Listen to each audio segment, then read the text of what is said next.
When my husband found out that I couldn't inherit my father's estate, he exploded in anger. What? You can't inherit the property? Then you're useless to me. I want a divorce right now. Determined to get my revenge on both him and my sister, who remarried quickly, I plotted my next steps. My name is Julie, a 32-year-old office worker. I've been married to Brian for 2 years. We met through a relative's introduction, and soon after, we got married. Coming from a wealthy family, my relatives were concerned about finding an heir since my sister Mary and I were the only children. They introduced Brian, believing he would make a suitable son-in-law. Although Brian never became an adopted son-in-law, he moved in with my family. My mother passed away a few years ago, so now it's just my father, my husband, and me living in our family home.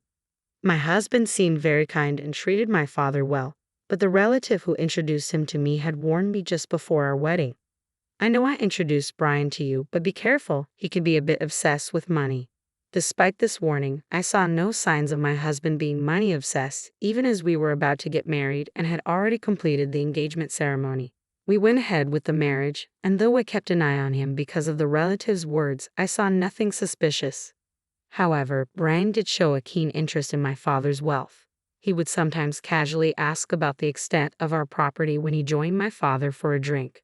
Since my father was always open about such things, I didn't worry too much. Another thing that piqued my husband's interest was my sister. Mary is 5 years younger than me, and unlike my calm demeanor, she's bright, active, and enjoys a flashy social life with men. She looks nothing like me, and Brian was visibly surprised when he first saw her.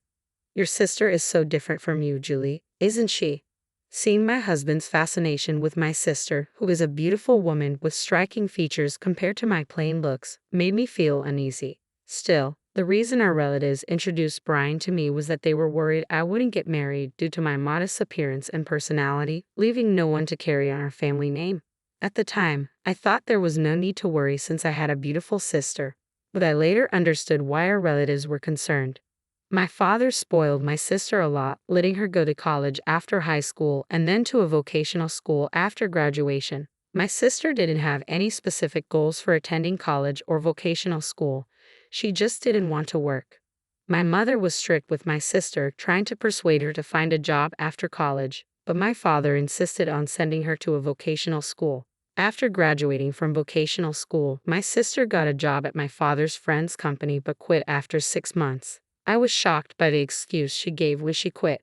I can't fully use my talents at that company. My sister, who hadn't even worked for half a year, acted as if she already understood everything about her job, which left my mother and me dumbfounded. However, my father seemed to believe her and quickly found her another job. A while after starting her new job, my mother fell ill and was hospitalized. My sister visited her every day, taking time off work. Eventually, she quit this job too, claiming she would take care of her sick mother. However, taking care merely involved being in the hospital room, chatting with our mother, or staring at her smartphone in the waiting room. I was the one who had to fetch her mother's laundry and bring her fresh clothes during her hospital stay, as my sister was of no help at all. Although my mother might have appreciated having someone to talk to, her condition worsened significantly after about a month, leaving her unable to converse. 2 weeks later, she passed away. The sudden loss shook my father and sister so much that they couldn't even prepare for the funeral, so I had to handle everything. With the help of our relatives, we managed to give our mother a proper farewell. After our mother's death, my sister started working part-time and moved out of our family home to live on her own. Since her part-time income wasn't enough to cover her rent, our father paid for her rent and utility bills, while my sister spent her earnings on leisure activities. Whenever her part-time income fell short, she would ask our father for an allowance. When our mother was alive, she had been strict with my sister, so our father didn't give her any allowance once she started working. But now, he gave her as much as she wanted.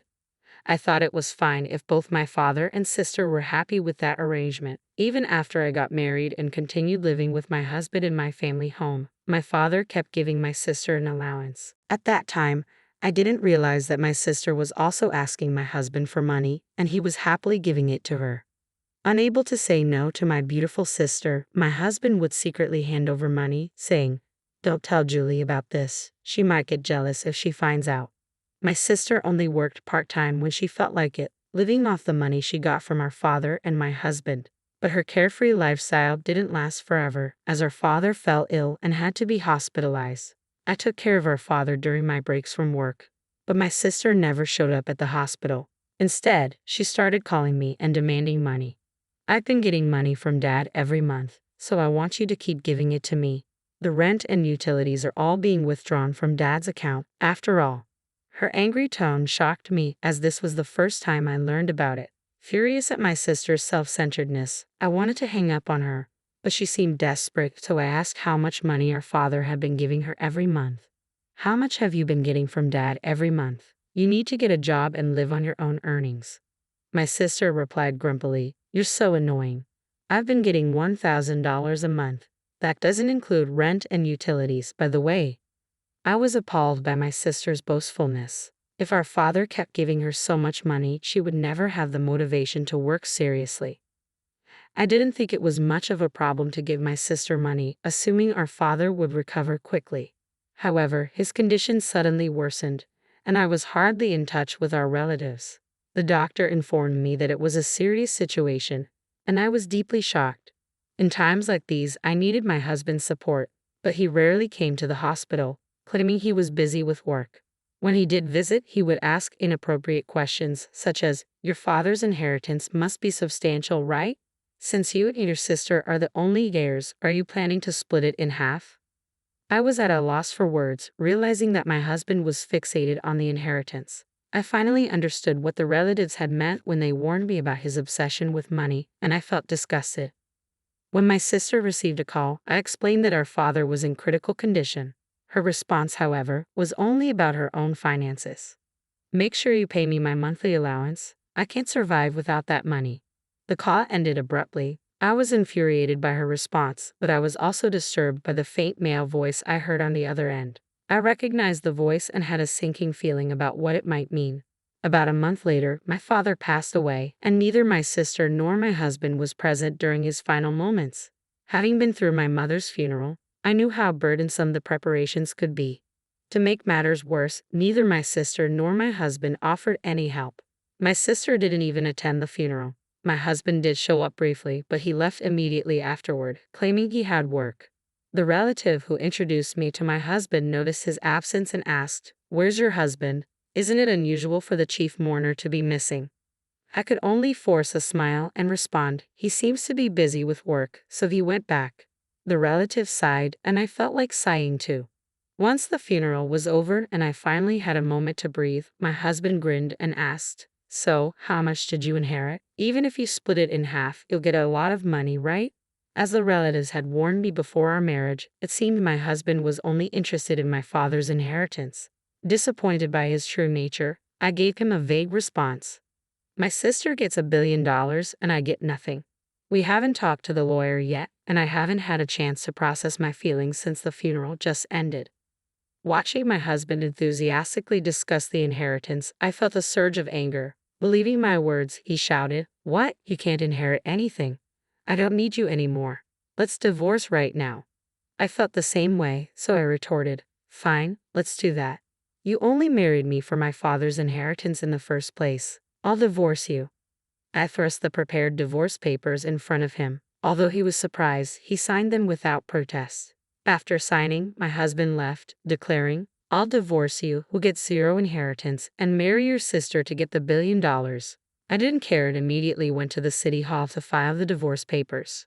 I was finally free from my terrible husband. The very next day, my ex-husband submitted his marriage registration with my sister. A few days later, he called me, still convinced of the story. He yelled, When are you starting the inheritance procedures? Give Mary her $1 billion already. I had been waiting for him to reach out. I didn't want to contact him after he left our house. I replied in a businesslike tone, Let's meet at my place this Sunday. I'm preparing for the procedure and waiting for you. Brian was thrilled at the thought of receiving an inheritance and hung up the phone eagerly. I was looking forward to seeing his reaction when he discovered the truth. Over the weekend, Brian and my sister Mary arrived at our parents' house, surprised to find that I had called a lawyer. Brian, trying to stay optimistic, said, I guess we need a lawyer for inheriting a large sum of money. The lawyer, looking puzzled, began, There is indeed a matter of inheritance to discuss, but first we need to address a claim for compensation from Julie, your ex-wife Brian. He presented several photos of Brian leaving Mary's house, clearly dated. The lawyer continued, "These photos prove infidelity prior to the divorce, and you are required to pay compensation." Having overheard Brian discussing the inheritance with Mary, I had asked the lawyer to investigate his infidelity. Brian and Mary had been meeting at Mary's house almost daily, and I managed to gather plenty of evidence. The discussion about inheritance quickly shifted to compensation, leaving both Brian and Mary speechless. Brian, however, quickly regained his composure and retorted, "Compared to the 100 million inheritance, compensation is just a small amount. I'll pay it right away." When the lawyer handed him the compensation claim documents, Brian signed them without hesitation. After confirming this, I told him, "I'll ensure you pay the compensation now that you've signed it, but be happy with Mary, who has zero inheritance." Mary's face went pale at the mention of zero inheritance, and she screamed, "What do you mean my inheritance is zero? I'm supposed to have 100 million. Brian's face turned red with anger as he shouted, "There's no way there's zero inheritance. I won't let you take it all for yourself."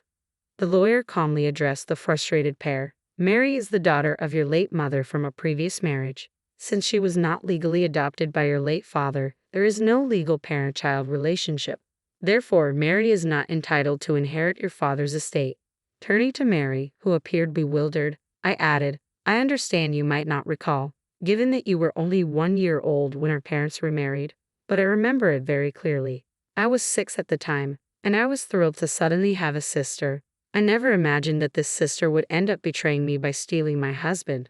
Our parents, each with young children, thought it best to remarry with the help of mediation. My mother treated me as her own, and my father was exceptionally kind to you. He might have been overly generous because you weren't his biological daughter. Our parents chose not to have you legally adopted to avoid any suspicion that my mother had married my wealthy father for financial reasons. The relatives who frequently suggested marriage proposals to me knew that I was the only one who could inherit my father's estate. If our parents had had a child together, it might have complicated things even further, but they didn't, possibly to avoid such disputes. It became clear that our father continued to support my sister financially after she reached adulthood because he couldn't leave his inheritance to her. Although I am not legally related to my mother due to the lack of formal adoption, it never affected our daily lives. It seemed our parents never told my sister about their remarriages, and she learned the truth only that day. My ex-husband's face turned from red to pale as he grasped the reality of the situation. He signed the documents and was even asked to cover damages after discovering that he wouldn't receive the inheritance he had anticipated from my sister. With a blue face, he asked me, was it all a lie that my sister was supposed to get 10 billion and I nothing? Holding back my laughter, I replied, "Of course, it was a lie. It was my way of getting back at you for cheating on me. Besides, there's no way Dad's inheritance was worth $10 billion. Even our wealthy father didn't have that kind of fortune." My sister, who had been silent until now, suddenly screamed, "I've made a lot of purchases relying on Dad's supposed inheritance. What will happen to the money he used to give me? Will you cover it, big sister?" I looked at my frightened sister and said, "You have a reliable husband now, so you don't need it anymore, right? Have Brian support you." My sister glanced at my ex-husband, but he shook his head, unable to offer any support. "I also made various purchases expecting the inheritance, so I don't have the means to support you. Besides, I have to cover damages myself, so I'm barely managing." With that, my ex-husband suddenly knelt before me, pleading, "Julie, I'm sorry. It was my fault. Will you forgive me and take me back?" The lawyer, who had been observing, chuckled as he packed up to leave. His earlier arrogance had vanished and he looked rather absurd kneeling on the floor. Following our discussion, my ex-husband and sister left with their heads down, and they soon got divorced. My ex-husband, who had remarried with the hope of inheriting my sister's assets, lost interest when it became clear there was no inheritance. He claimed he couldn't take care of my sister because he had to pay me damages. Since my ex-husband had no property, we agreed that he would pay the damages in installments from his monthly salary, a recommendation from the lawyer to ensure I didn't miss out on anything. Meanwhile, my sister, now without our father's support, continued working part-time, but she struggled to pay off her debts and ultimately filed for bankruptcy. Eventually, she had to leave her apartment, and no one knew where she went. Our father had supported my sister out of love, but his indulgence led to her inability to work seriously. Afterward, a relative attempted to introduce me to another potential marriage partner while I settled into living alone in my childhood home. However, I was preoccupied with a client at the time. Determined not to end up with someone like my ex-husband, I decided that this time, I would find a suitable partner on my own.